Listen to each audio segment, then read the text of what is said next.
Ok, Gog e Magog, chegamos nessa passagem.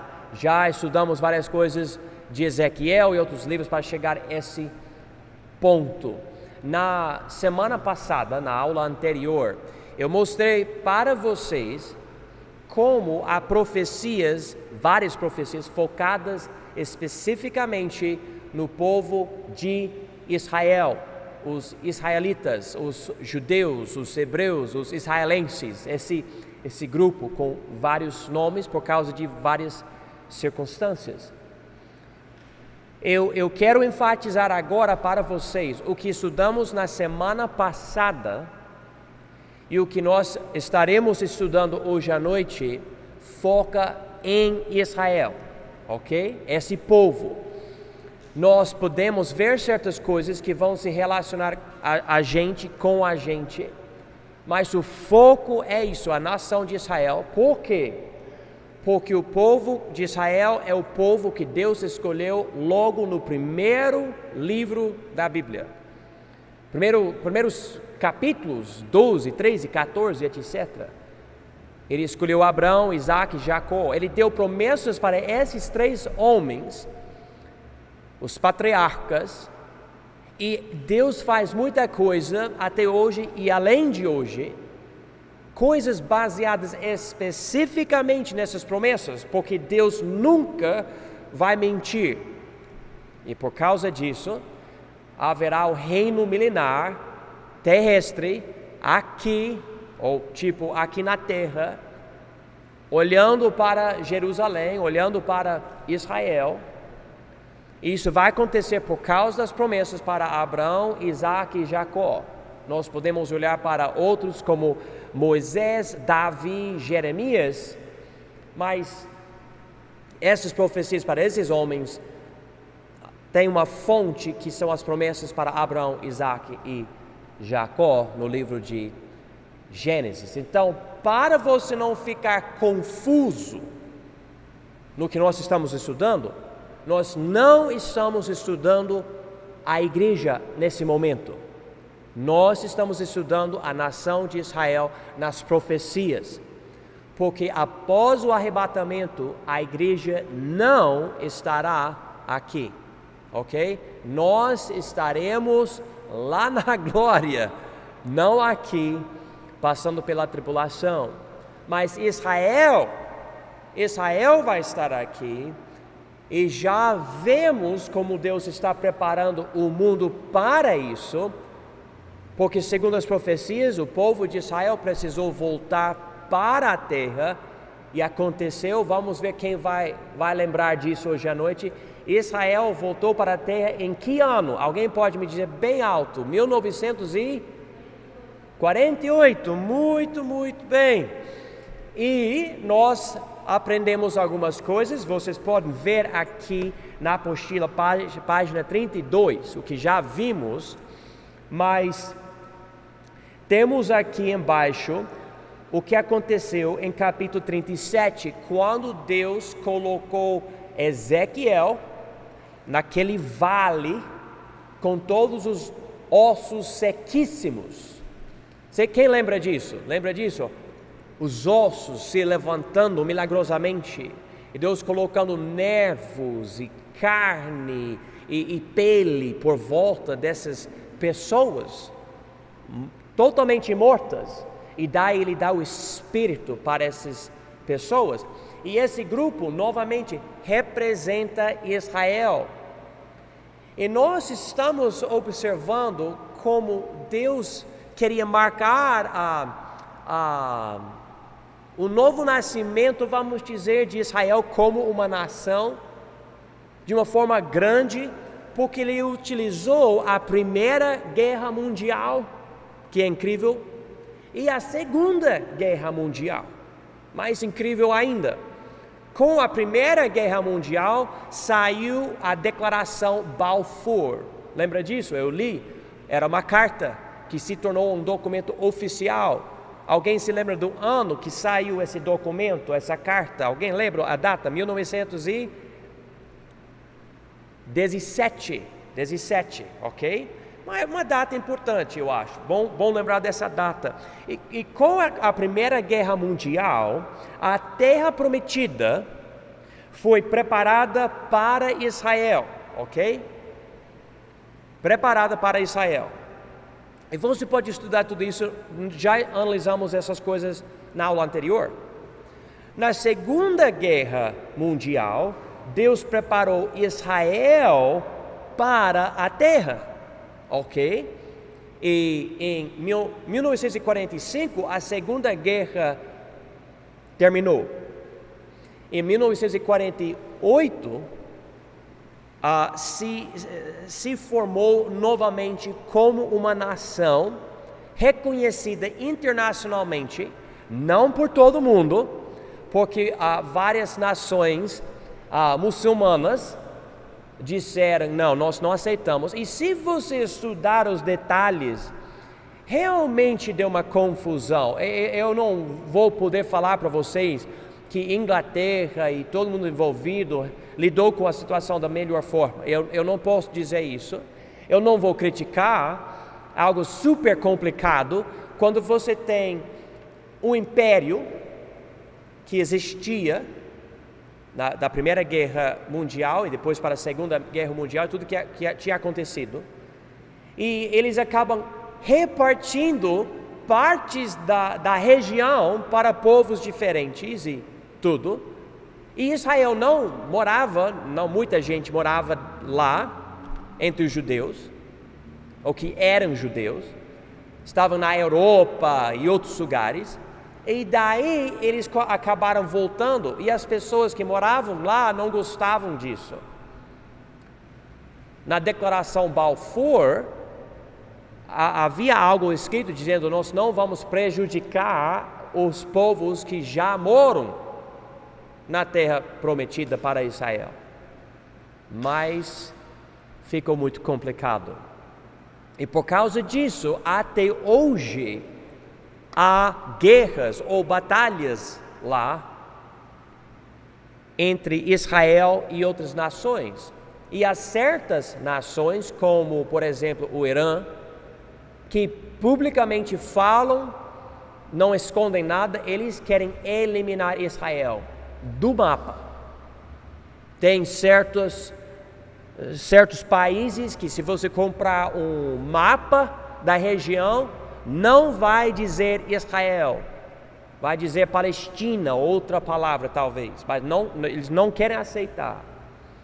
E por causa disso há muito conflito. Interessantemente, como eu falei para vocês várias vezes, o marido da filha do presidente Trump, agora recentemente conseguiu uma aliança de paz para Israel com duas nações diferentes.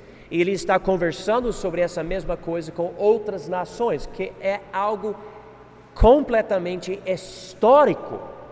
Isso é incrível. E se isso espalhar para outras nações muçulmanas, etc., o que vai acontecer, provavelmente, haverá uma certa segurança ou paz artificial, algo falso, que pode dar para o israelense, em Israel, na Terra Prometida, uma ideia, tá tudo legal aqui, temos paz, essas alianças, e nós que estudamos essas coisas, percebemos, essas outras nações não querem paz com Israel porque aceitem Israel como um Estado, não aceitem Israel como um povo igual. Eles querem essa paz porque eles querem uma economia melhor. Tem a ver com economia, com dinheiro, que já é um sinal que não é a melhor coisa. Nós precisamos entender isso. Daí, falando tudo isso como uma base introdutória para vocês, hoje à noite para o estudo, há uma guerra profetizada aqui em Ezequiel, capítulos 38 e 39, que se não houver uma outra guerra mundial antes desse evento aqui, esse evento aqui pode ser a terceira guerra mundial. E se a primeira guerra mundial preparou uma coisa, que, como eu falei aqui para você, preparou a terra para Israel, e se a segunda guerra mundial preparou Israel para a terra, o que é que Deus vai fazer com a terceira guerra mundial? Eu falei para vocês em algumas aulas anteriores que há debates entre ótimos teólogos sobre exatamente quando vai acontecer essa terceira guerra mundial. Eu não vou dizer para vocês que eu tenho certeza absoluta de quando vai acontecer, mas eu quero mostrar algo para vocês que pode ajudar, pode ser uma dica, tudo bem?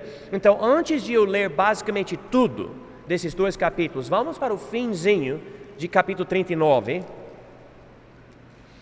E eu quero destacar algo que para mim ajuda a ter um certo ponto, não completamente, mas a ter um certo ponto a situação dessa guerra. Diz aqui em Ezequiel 39, 29, quando tudo terminar da guerra, depois dessa guerra mundial, versículo 29, nem lhes esconderei mais a minha face, pois derramarei o meu Espírito sobre a casa de Israel, diz o Senhor Deus. Se você presta atenção no livro de Ezequiel, tal expressão, derramarei o meu Espírito sobre a casa de Israel, se liga com o capítulo 36 que estudamos na semana passada. E quando você para pensar, você compreende que aqui é uma expressão do novo nascimento prometido para o povo de Israel, a promessa da qual nós somos as primícias. E vimos isso em Romanos 8. Em outras palavras,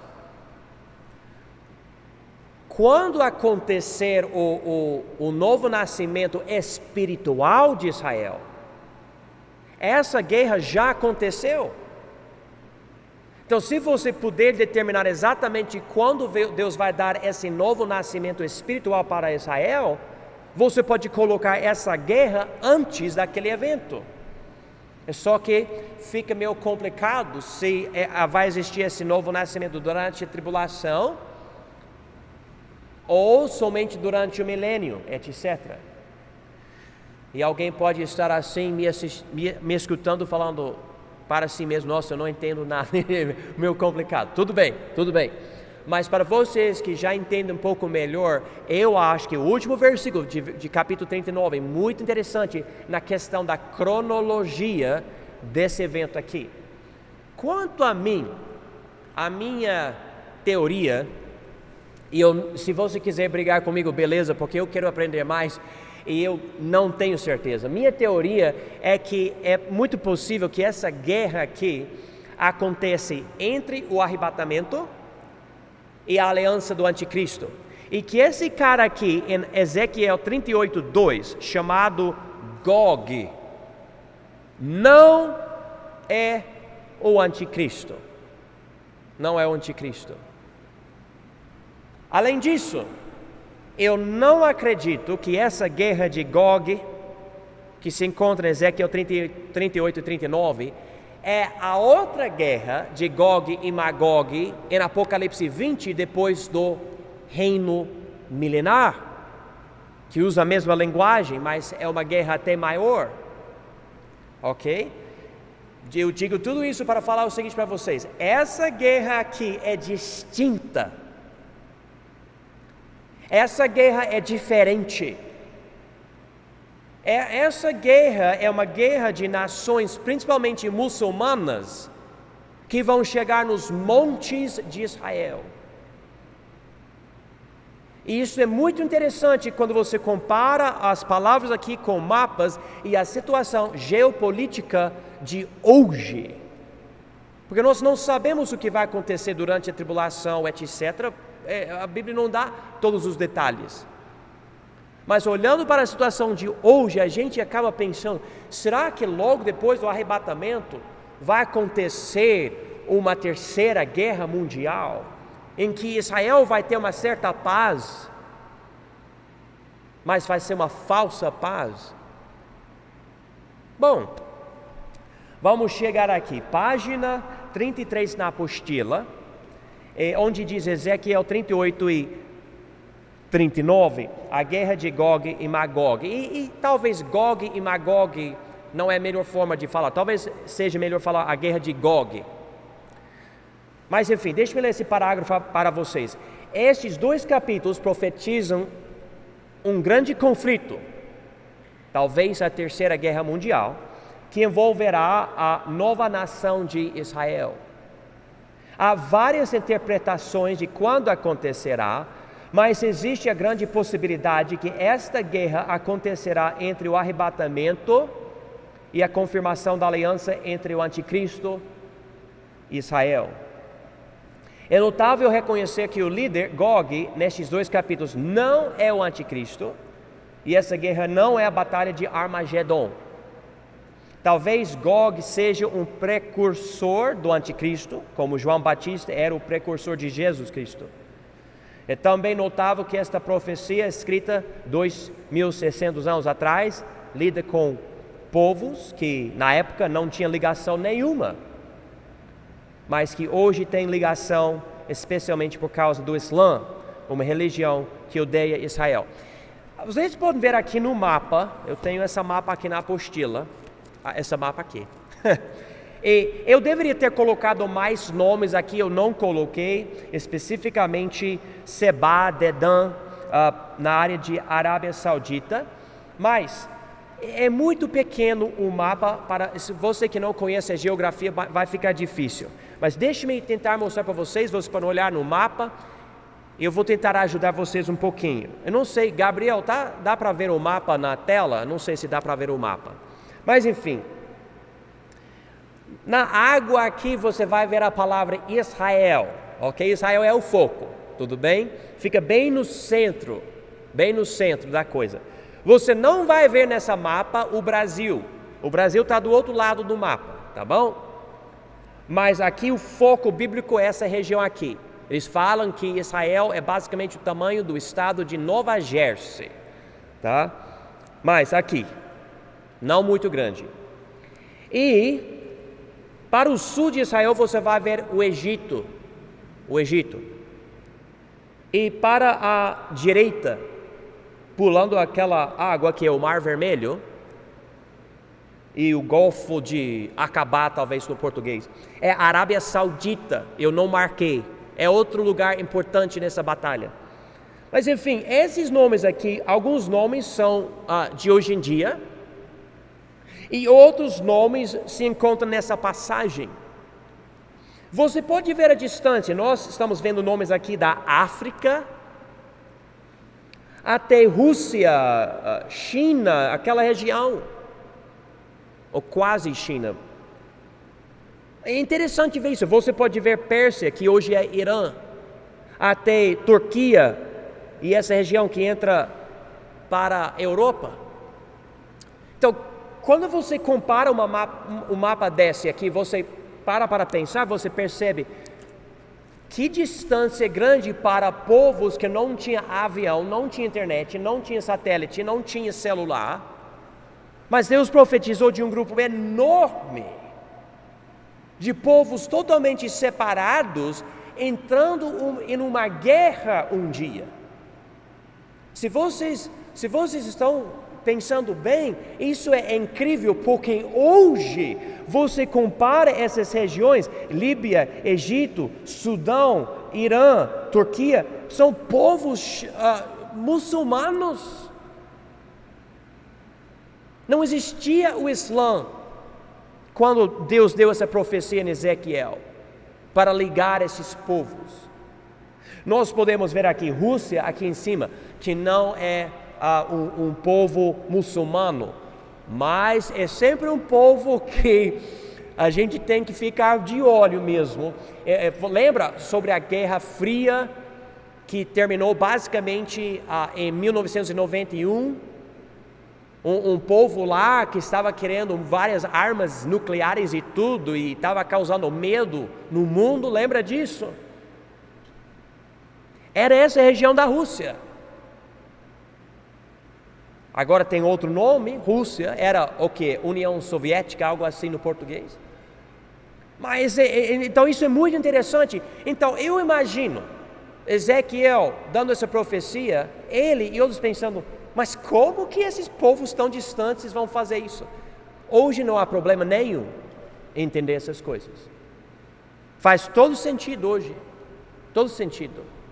Eu já vi homens de Deus falando sobre, quando você, por exemplo, compara o Estado Islâmico, a bandeira, a crueldade, o ódio, etc., desses povos com as profecias bíblicas, você começa a pensar, que isso? Como as coisas se ligam, como a Bíblia fala sobre hoje em dia, como se Ezequiel escrevesse isso ontem.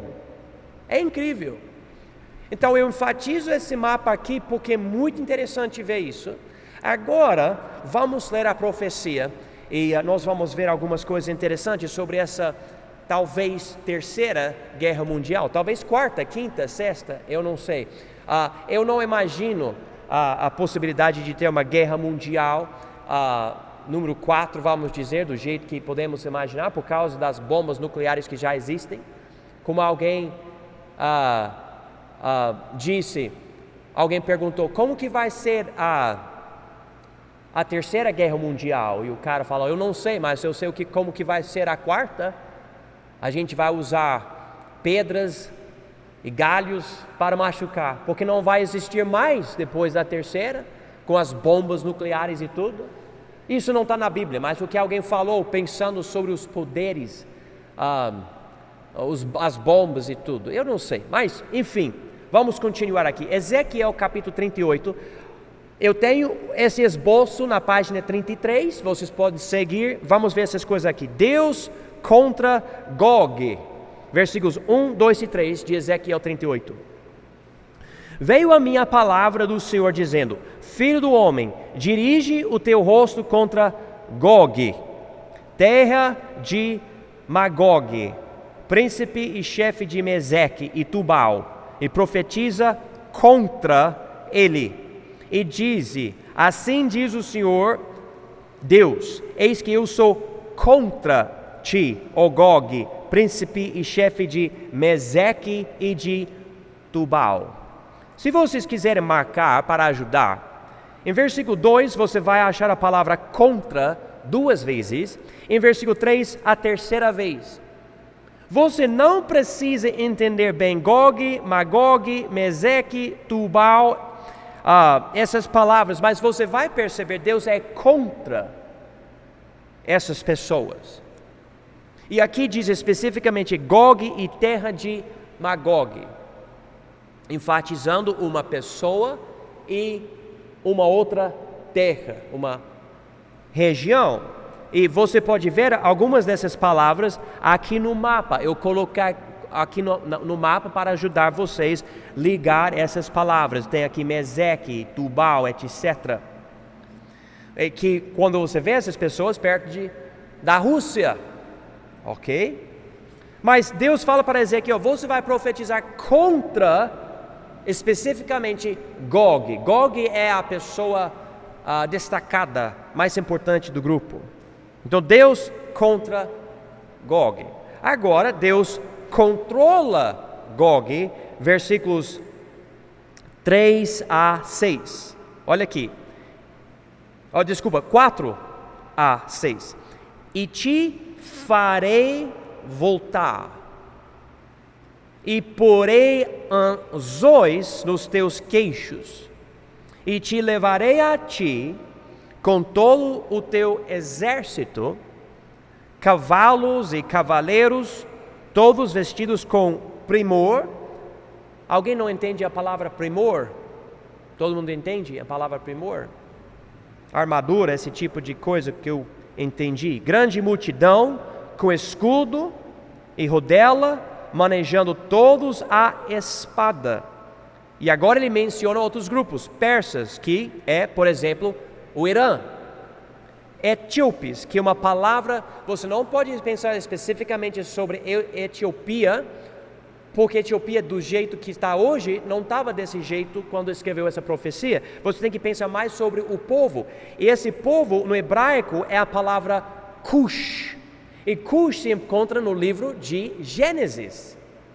Então, o Sudão, essa região, e os de Put, com eles, todos com escudo e capacete, Gomer e todas as suas tropas, a casa de Togarma, do extremo norte, e todas as suas tropas, muitos povos contigo.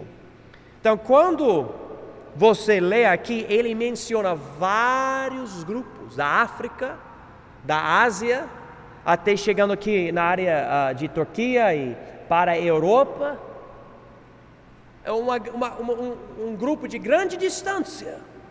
Mas Deus diz: eu vou controlar vocês. Eu acredito que Deus está ensinando o seguinte: não que Deus vai controlar a vontade, Deus não precisa fazer isso. Deus só precisa provocar, como Ele fez com Faraó e outras pessoas.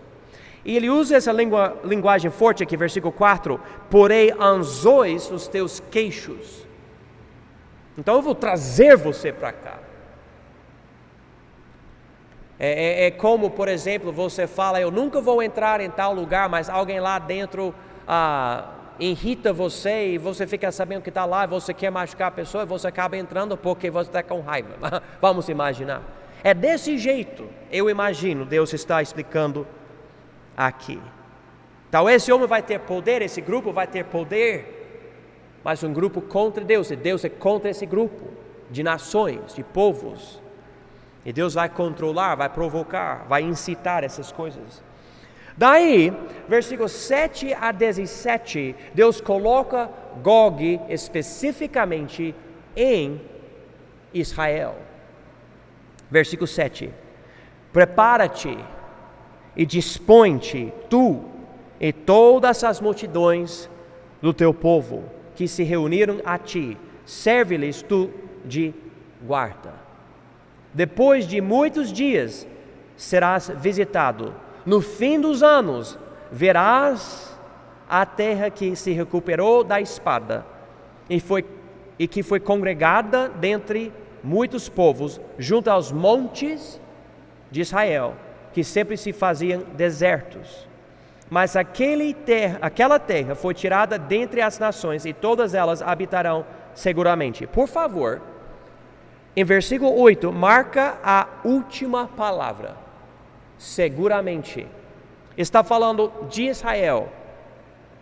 E fala aqui na passagem, em versículo 8, foi congregada dentre muitos povos, junto aos montes de Israel. Israel espalhado, volta para a terra. Nós sabemos que aconteceu em 1948, mas aqui fala sobre uma certa paz, porque usa a palavra seguramente. E nós sabemos que desde 1948 não existe toda essa paz. E até um certo ponto, a paz que Israel tem hoje é uma paz tensa. E depende muito dos Estados Unidos, que ajuda bastante. Mas agora, como eu falei, com essas novas alianças de paz, eu fico pensando: será que através disso vai acabar fazendo acordos com várias nações e criar algo falso? Vamos continuar, versículo 9. Então subirás, virás como uma tempestade, far-te-ás como uma nuvem, pode marcar a palavra nuvem, para cobrir a terra. Tu, que é Gog, e todas as tuas tropas, e muitos povos contigo. Então você pode imaginar como uma nuvem vem, você não pode atrapalhar a nuvem, vem mesmo, pode ser muito grande, pode mandar uma sobra para a gente assim, e não tem como fazer nada.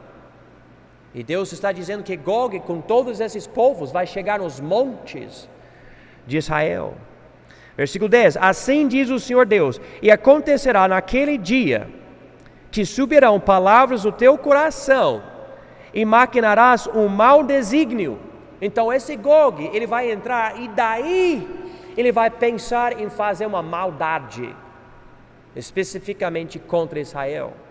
E dirás, subirei contra a terra das aldeias, e olha aqui, marca esse aqui, aldeias não muradas. Tipo, tem tanta paz, tem tanta tranquilidade, que o povo não vai ter mais os muros. Ok? Essa é a ideia. Virei contra os que estão em, olha aqui, marca também, em repouso.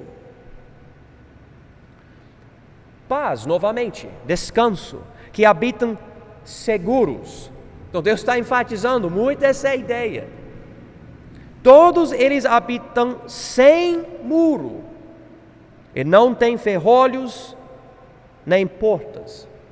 Eu não vou dizer para vocês que toda essa linguagem aqui tem que ser absolutamente literal. Pode ser. Mas eu vejo aqui claramente Deus está enfatizando, haverá uma paz muito forte nos corações do povo. Está tudo tranquilo, está tudo legal agora. Mas esse Gog vai acabar entrando com um desejo de roubar, de tirar os bens de Israel. Versículo 12, a fim de tomar o despojo. Despojo é basicamente quando um inimigo entra, vence o outro povo e rouba as coisas do povo. O que rouba, o que fica roubado é o próprio despojo. E para arrebatar a presa e tornar a tua mão contra as terras desertas que agora se acham habitadas, e contra o povo que se congregou dentre as nações, falando de Israel que estava espalhado e voltou dentre as nações, o qual adquiriu gado e bens e habita no meio da terra. Seba e Dedã, eu li que pode incluir aqui a Arábia Saudita com essas palavras aqui, e os mercadores de Tarsis, e todos os seus leãozinhos te dirão: vens tu para tomar despojo? Ajuntaste a tua multidão para arrebatar a tua presa, para levar a prata e o ouro, para tomar o gado e os bens, para saquear o grande despojo? Então esses povos vão fazer essa pergunta. Versículo 14. Portanto, profetiza, ó filho do homem, e dize a Gog: assim diz o Senhor Deus, porventura não o saberás naquele dia, quando o meu povo Israel habitar em segurança? Agora você tem certeza que é Israel, porque diz aqui, Israel habitar em segurança. Você pode marcar isso, é uma chave. Versículo 14. Verás, pois, do teu lugar, eu acho interessante, ele enfatiza isso, do extremo norte, que muitos dizem é a Rússia. Eu não posso, ter certeza de tudo isso, mas eu acho muito interessante, considerando a situação geopolítica de hoje. Então, verás, pois, do teu lugar, do extremo norte, tu e muitos povos contigo, montados todos a cavalo, grande ajuntamento e exército poderoso. E subirás contra o meu povo Israel como uma nuvem. Ele já disse isso em versículo 9. Então você pode ligar versículo 9 com versículo 16. Para cobrir a terra. Nos últimos dias, aqui, irmãos, é outra chave. A expressão últimos dias. Nos últimos dias sucederá que hei de trazer-te contra a minha terra, para que os gentios me conheçam a mim, quando eu me houver santificado em ti, ó Gog, diante dos seus olhos. E novamente, como Deus já disse nos primeiros versículos, ele diz aqui: hei de trazer-te contra a minha terra. Linguagem mais antiga, mas quer dizer, eu, Deus, vou trazer vocês para a terra de Israel. Versículo 17. Assim diz o Senhor Deus: não és tu aquele de quem eu disse nos dias antigos, por intermédio dos meus servos, os profetas de Israel, os quais naqueles dias profetizaram largos anos, que te traria contra eles. Ok, então, isso nos leva para a próxima parte da profecia, versículos 18 a 23. Deus condena Gog, ok? Então, isso é interessante, e a gente já notou isso com Faraó, Nabucodonosor, agora com Gog. Deus escolhe usar alguém horrível, Deus provoca essa pessoa horrível, esse imperador, rei, e Deus usa essa pessoa para trazer calamidade, para trazer tribulação, angústia para o povo de Deus, e daí Deus condena esse povo que fez tudo isso, que mostra que Deus não manipulou a vontade, tipo, fez a pessoa ter a vontade. Deus provocou a maldade já dentro desses povos gentílicos para agir assim, para Deus depois, em justiça, julgar essas pessoas. Deus não causa que você peque para depois condenar você, mas Ele pode provocar o pecado já dentro de você, e daí você peca, e daí Ele condena. Ele consegue fazer isso? Sim, é isso que Ele vai fazer com Gog. Ele fala muito sobre isso na Bíblia. Então Deus condena Gog. Vamos aqui, versículo 18. Sucederá, porém, naquele dia, no dia em que vier Gog contra a terra de Israel, diz o Senhor Deus, que a minha indignação subirá à minha face. Porque disse no meu zelo, no fogo do meu furor, que certamente naquele dia haverá grande tremor sobre a terra de Israel. E existe a possibilidade, com a linguagem aqui, de interpretar isso de uma forma literal. Ele está falando de um terremoto, que quando esse povo, ou esses povos chegarem, Deus vai mostrar que Ele está ali, e Ele vai agir causando isso. Veja aqui versículo 20. De tal modo que tremerão diante da minha face os peixes do mar, e as aves do céu, e os animais do campo, e todos os répteis que se arrastam sobre a terra, e todos os homens que estão sobre a face da terra, e os montes serão deitados abaixo, e os precipícios se desfarão, e todos os muros desabarão por terra. E eu leio isso, e a coisa que chama a minha atenção são os peixes. Eu fico pensando, o que Deus quer dizer que até os peixes na água vão ficar tremendo na água? E que é meio estranho essa ideia, porque há muita coisa que pode acontecer, e os peixes estão bem na água, mas Deus diz que Ele vai causar algo tão forte acontecer, que até os peixes no mar vão estar tremendo. Eu acho muito interessante isso. Daí, vai causar tanta confusão. Olha aqui versículo 21. Porque chamarei contra ele a espada sobre todos os meus montes, diz o Senhor Deus. A espada de cada um se voltará contra seu inimigo? Não, contra seu irmão. Um que deve ajudar o outro vai acabar atacar o outro, acabar atacando o outro, por causa dessa confusão. E Deus já fez isso, pode fazer isso de novo. Versículo 22. E contenderei com ele por meio da peste e do sangue. Então, Deus vai causar outras coisas acontecerem. E uma chuva inundante, e grandes pedras de saraiva, que hoje vocês falam o que, Tiago? Granizo? É a palavra de hoje em dia, talvez. Fogo e enxofre farei chover sobre ele, e sobre as suas tropas, e sobre os muitos povos que estiverem com ele. Uma coisa eu acho interessante, as pessoas ficam falando sobre o clima e como a humanidade, por usar gasolina e tudo, está estragando a terra, mudando o clima e tudo, e que a coisa vai ficar pior e tudo.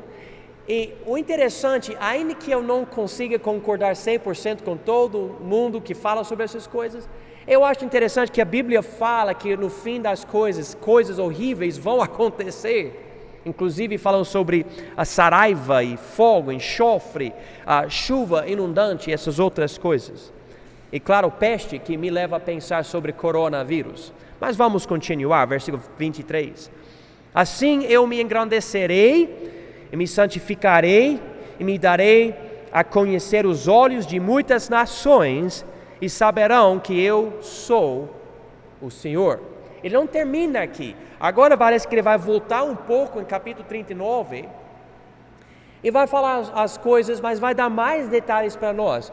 Isso pode querer dizer que parte dessa profecia lida com o que vai acontecer, vamos dizer, no meu calendário, antes da aliança com o anticristo, mas também com o evento depois do reino milenar, em Apocalipse 20.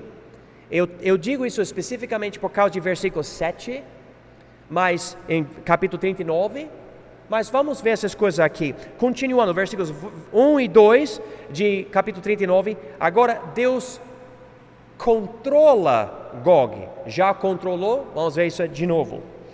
Tu, pois, ó filho do homem, profetiza ainda contra Gog, e diz: assim diz o Senhor Deus, eis que eu sou contra ti, ó Gog, príncipe e chefe de Meseque e de Tubal, e te farei voltar, mas deixarei uma sexta parte de ti, e far-te-ei subir do extremo norte, e te trarei aos montes de Israel. Agora, versículos 3 a 16, Deus causa Gog cair. Versículo 3: e com um golpe tirarei o teu arco da tua mão esquerda, e farei cair as tuas flechas da tua mão direita. Que é interessante, porque a Bíblia fala sobre o cavaleiro de um cavalo branco que tem uma arca, não menciona flechas, e nós ligamos essa pessoa com o anticristo. Mas aqui esse homem Gog: nos montes de Israel cairás. Então isso é interessante, porque ele não vai cair especificamente em Jerusalém, ele vai cair nos montes de Israel, que para mim é diferente do que o evento que acontece depois do reino milenar.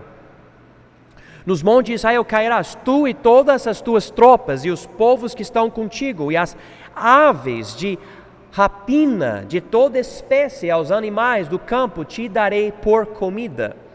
Sobre a face do campo cairás, porque eu o falei, diz o Senhor Deus. E enviarei um fogo sobre Magog, e entre os que habitam seguros nas ilhas, e saberão que eu sou o Senhor. Marca aqui em versículo 6, fogo sobre Magog, e também a palavra ilhas. Uma palavra interessante é a palavra ilhas.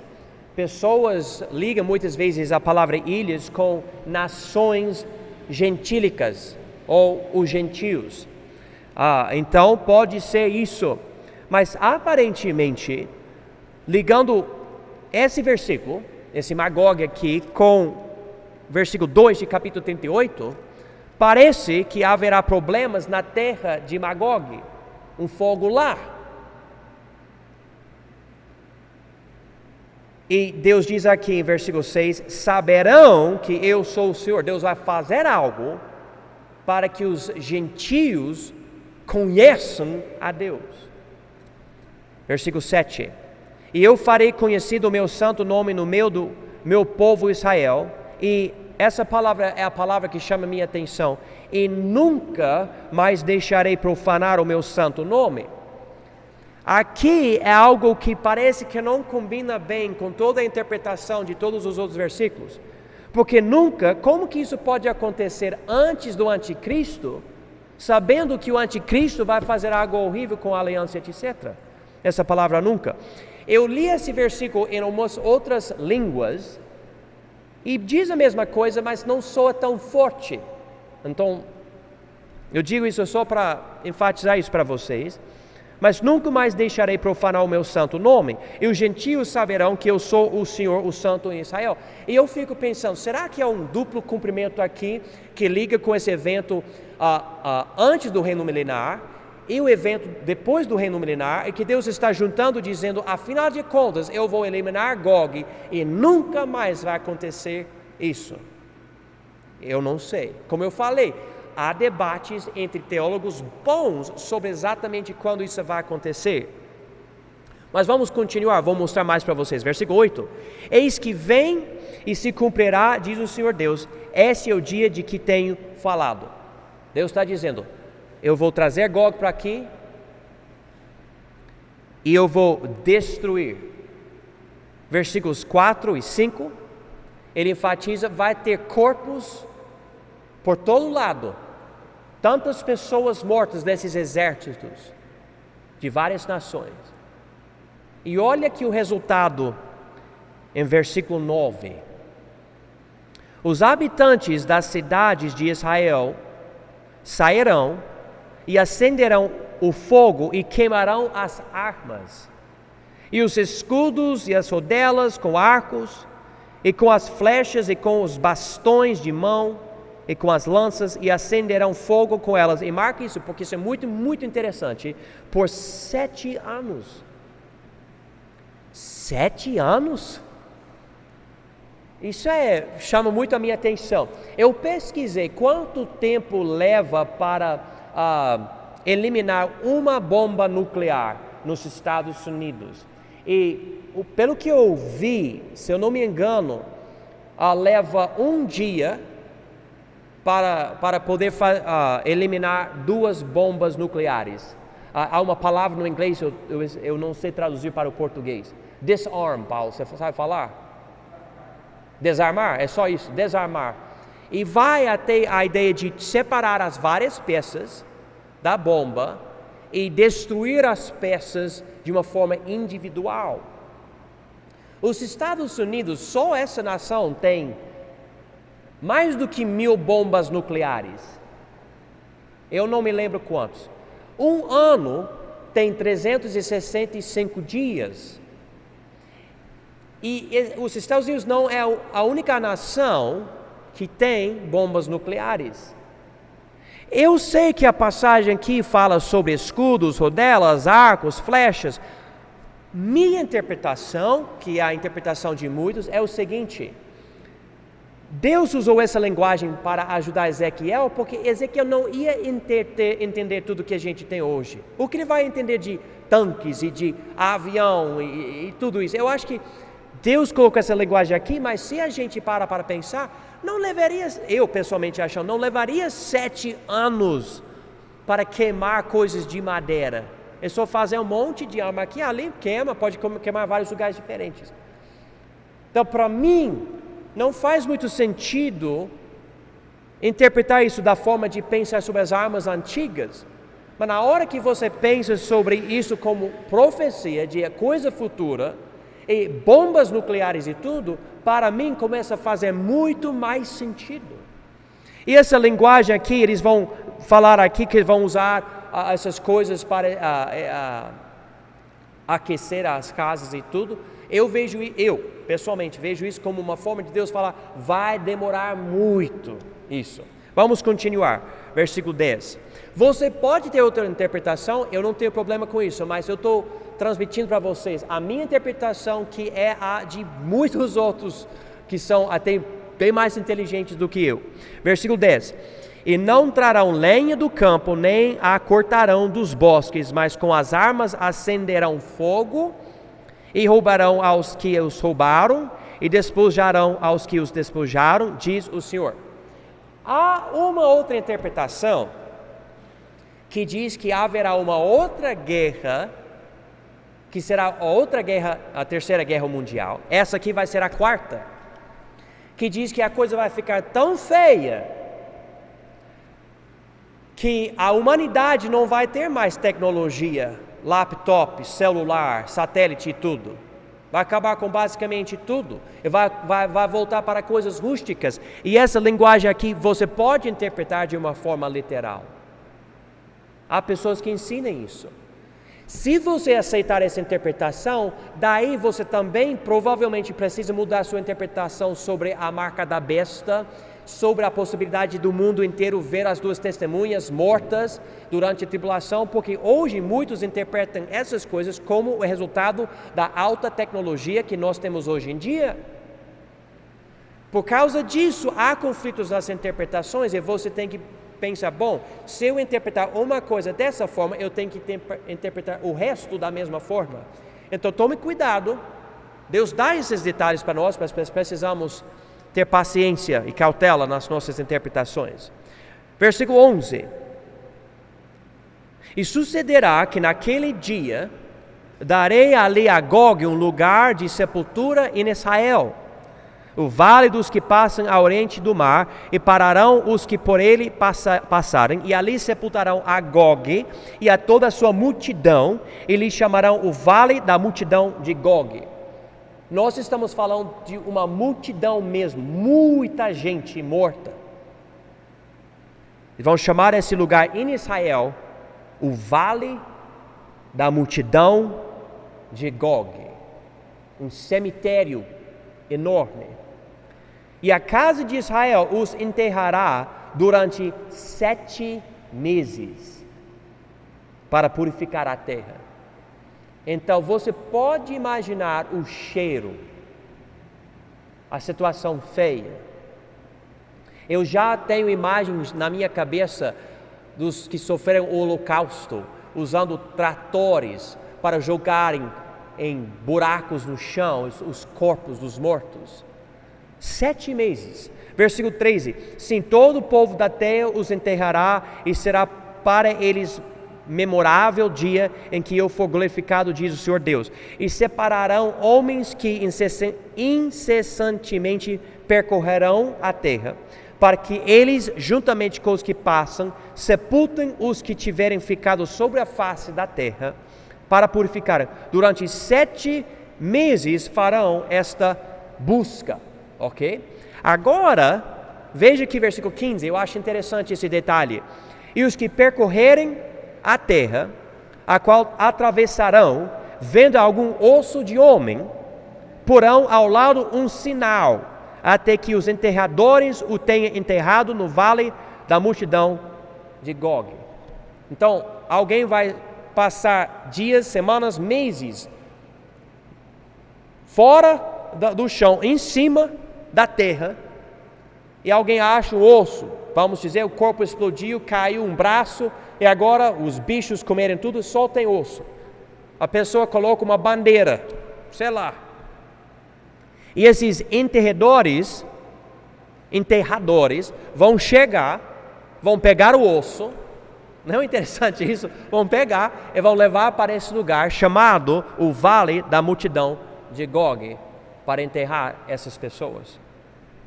E também o nome da cidade será Amona, que é uma palavra feminina que pode querer dizer multidão ou horda.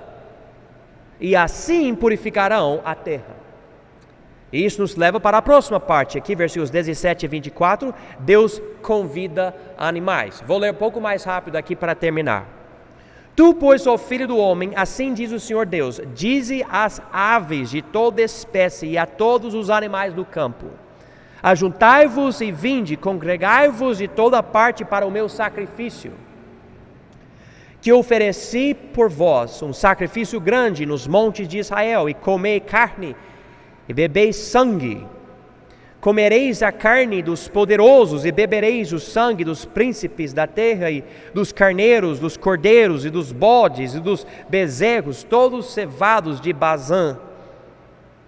E comereis a gordura, até vos fartardes, e bebereis o sangue, até vos embebedardes do meu sacrifício que ofereci por vós. E a minha mesa fartar-vos-ei de cavalos, de carros, de poderosos e de todos os homens de guerra, diz o Senhor Deus. E eu porei a minha glória entre os gentios, e todos os gentios verão o meu juízo, que eu tiver executado, e a minha mão, que sobre elas tiver descarregado. Eu acredito que o que vai acontecer nessa terceira, ou talvez quarta guerra mundial, mas como eu disse, eu acredito que vai ser a terceira guerra mundial, Deus vai mudar a situação geopolítica, vai mudar, e Deus vai mostrar a superioridade dele com Israel, e as outras nações vão ver isso. Versículo 22, e saberão os da casa de Israel que eu sou o Senhor seu Deus, desde aquele dia em diante. E os gentios, saberão que os da casa de Israel, por causa da sua iniquidade, foram levados em cativeiro, porque se rebelaram contra mim. E eu escondi deles a minha face e os entreguei nas mãos de seus adversários, e todos caíram à espada. Conforme a sua imundícia e conforme as suas transgressões, me houve com eles, escondi deles a minha face. Deus está explicando aqui o porquê dessas coisas. Uma coisa que eu vou enfatizar para vocês, uma outra coisa para eu não acreditar que essa batalha aqui seja a batalha de Armagedon, é porque se essa batalha de Armagedon, então as pessoas durante o milênio, que vai ser maravilhoso, vão estar enterrando esses corpos e também queimando essas armas. 7 anos para queimar as armas, 7 meses para achar os corpos. Para mim, soa meio estranho dizer que isso vai acontecer durante esse reino maravilhoso de Jesus Cristo. Então, eu vejo que isso fica melhor no intervalo entre o arrebatamento e a aliança do anticristo. E alguém me pergunta, então quanto tempo vai passar antes da aliança com o anticristo? Eu não sei, eu não vejo um número na Bíblia. Mas vamos continuar para a última parte, versículos 25 a 29, Deus cuida de Israel. E com basicamente toda a profecia de coisa horrível, Deus sempre termina com algo legal para Israel. Versículo 25, portanto assim diz o Senhor Deus, agora tornarei a trazer os cativos de Jacó, que é Israel, e me compadecerei de toda a casa de Israel. Zelarei pelo meu santo nome, e levarão sobre si a sua vergonha e toda a sua rebeldia, com que se rebelaram contra mim, quando eles habitarem seguros na sua terra, sem haver quem o espante. E versículo 27, quando eu os tornar a trazer de entre os povos, e os houver ajuntado das teias de seus inimigos, e eu for santificado neles aos olhos de muitas nações, então saberão que eu sou o Senhor seu Deus, vendo que eu os fiz ir em cativeiro entre os gentios, e os ajuntarei para voltarem à sua terra, e não mais deixarei lá nenhum deles. Nem lhes esconderei mais a minha face, pois, e eu vejo aqui muito, pelo menos o reino milenar, talvez 144 mil judeus nasceram de novo durante a tribulação, mas aqui, pois derramarei o meu espírito sobre a casa de Israel, diz o Senhor Deus. E você pode ligar versículo 29 com o capítulo 36 e também Romanos 11, entre outras passagens. E assim termina essa parte. Automaticamente, depois disso, chegamos aqui em capítulo 40 e lidamos com o templo do reino milenar, que eu acho outro assunto importante. Deus permitindo, chegaremos nesse capítulo, mas não semana que vem. Nós vamos precisar ver outras coisas da tribulação.